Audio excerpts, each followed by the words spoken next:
What I feel right now, as far as our team, we're starting to get into a flow of how to practice, and I think that's critical. This game is all about preparation during the course of the week, the details of it.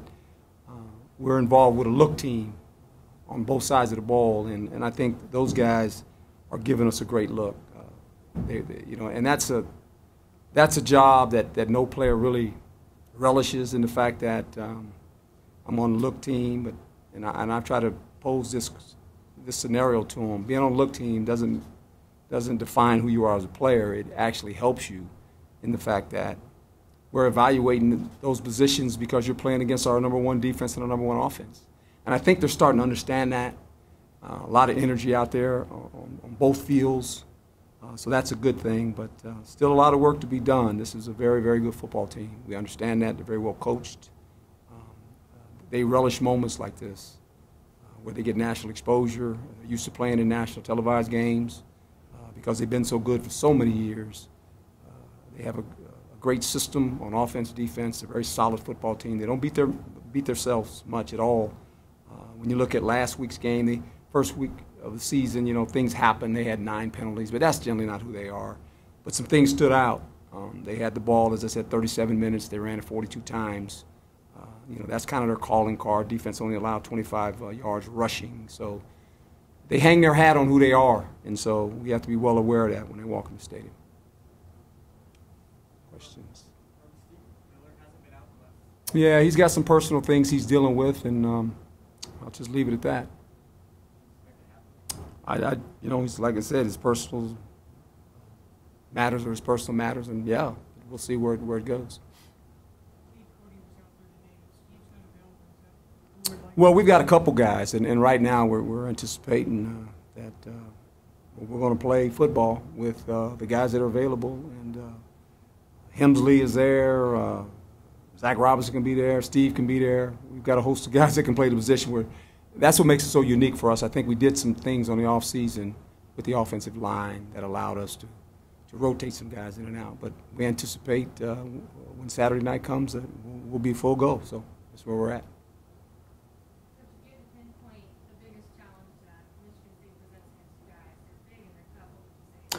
Which is their experience. They've got a veteran football team, and I've always said what travels well in football at any level is a good running game and good defense. That travels in any stadium when you go on the road, and that's whether it's in college football, pro football. They've probably got a pretty good fan base. I would think, some fans back there, even though it's not winter yet, they probably travel well. Probably be a lot of green in the stadium, which would be kind of interesting to see. I hear it's going to be, am I saying this right, a blackout? Okay. It's going to be a blackout with green involved. I want to make sure public, doing politically correct statement here, especially for me.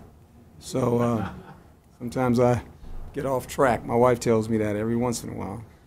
But that's going to be fun to watch. It was really fun for me, as I said, Saturday night to walk in and see all the yellow shirts down the end zone, the student body, and how excited they were, and the fans in general. So it's quite an atmosphere, and it'd be interesting for me. Never been involved in a blackout, so seen them on television, but now I'm going to actually walk in there and be interesting to see.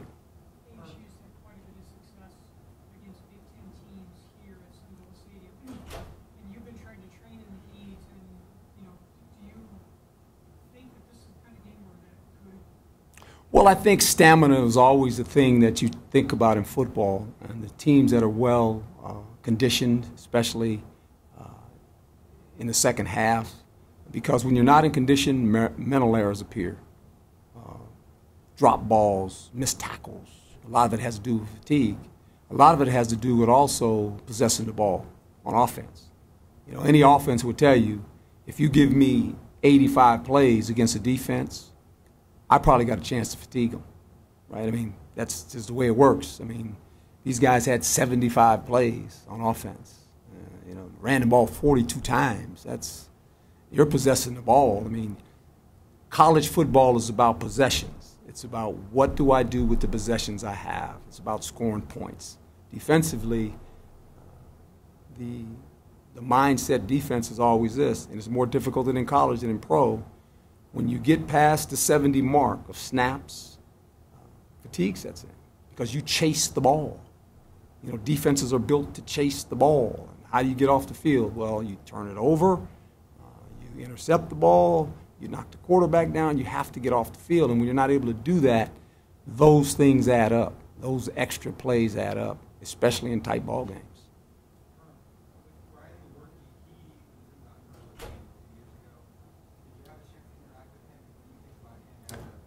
Yeah, a big, strong guy, athletic, can make some plays outside the pocket, does a good job rolling out of the pocket and making plays. You know, he's a strong, physical guy, and all of a sudden, every game you see him, he'll leave the pocket and make some announced big run. Not like 5 or just like 20 yards. Like last week, all of a sudden he leaves the pocket and he makes a 30-yard run, you know, and that breaks your back. Tough guy. I thought he plays through some bad situations and he doesn't drop his head. He continues to compete. And I just think that coming home is always fun, you know, as a former player, coming home. I guess in college as well as in pro football, they get ticket requests. You know, in pro football, people think when you're a pro, you get free tickets. It's like these things cost money, you know, and they don't realize that in college football, I think it's a little bit different. The college players don't get paid. But I can remember many a road game, like, really? You know, all of a sudden people that know you, kids want to, I'm coming to the game, great. Can you get me a ticket? You know, before you know it, you got this long ticket request, you know. So he's probably got a nice fan base here locally that's going to come out and support him. That's great to see.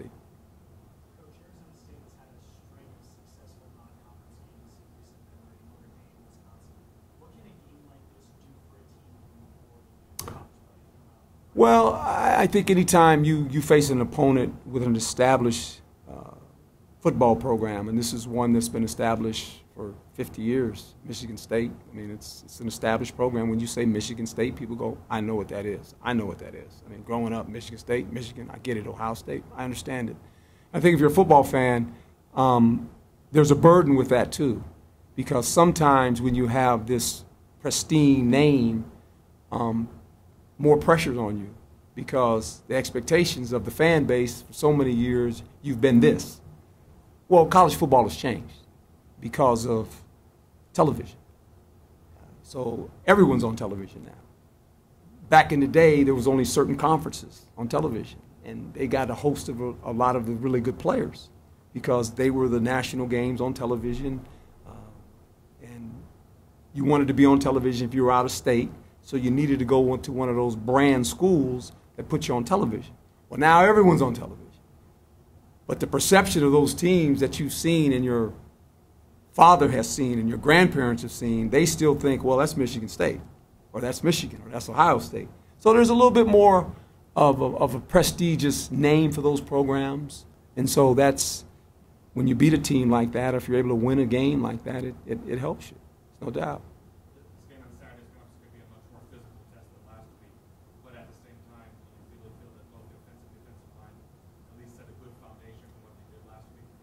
Well, yeah, they've got some guys that this is what they do in that conference.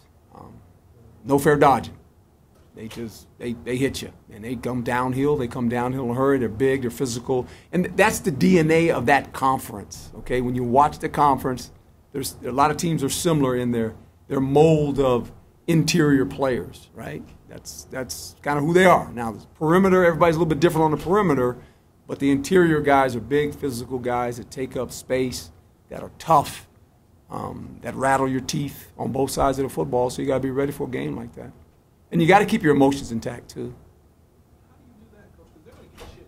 Right? They always oh, yeah, yeah. So how do you keep it calm? Well, that's what you got to do, and you just make sure that there's instances in games where you take those clips and you show them to your football team. That's been done. Yes.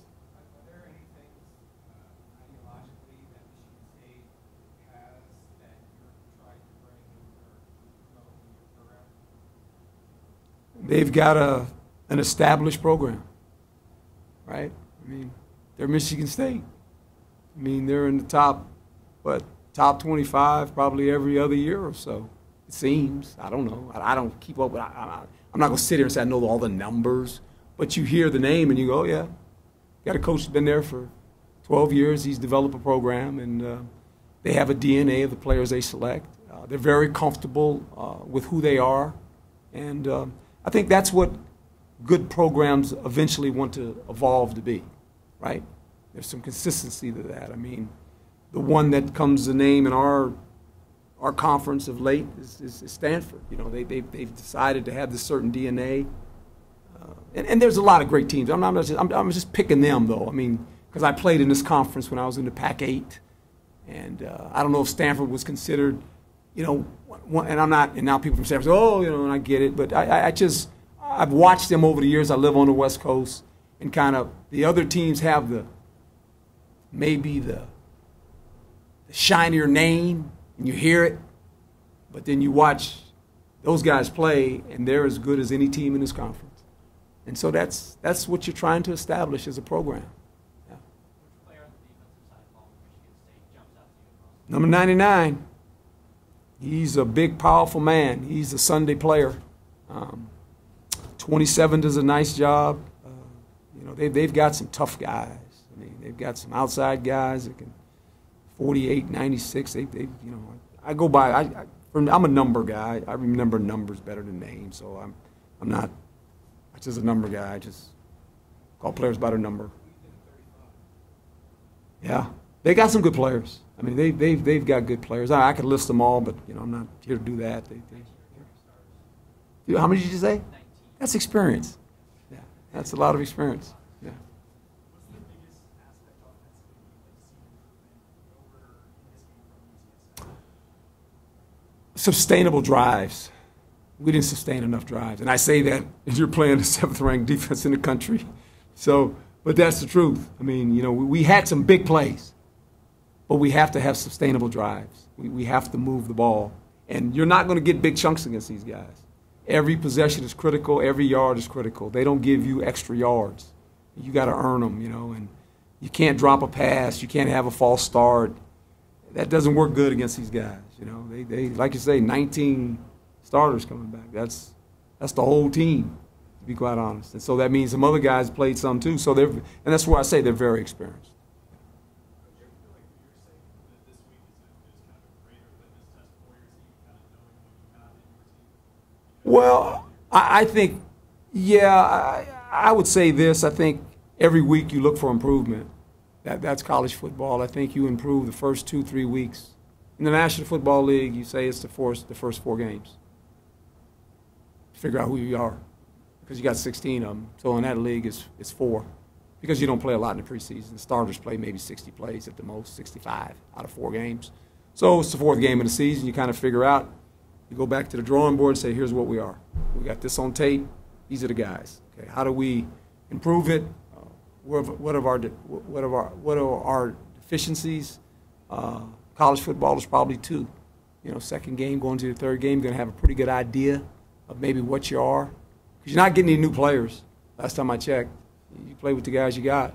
And you can hope we got to stay healthy because we're very thin in a lot of positions. I should say thin in experience for the most part. You know, and that's the thing about experience. You get the lesson before you get taught. You know, got to go out there and get the experience. Well, with experience comes errors. It just does. That's how life works. So we'll see.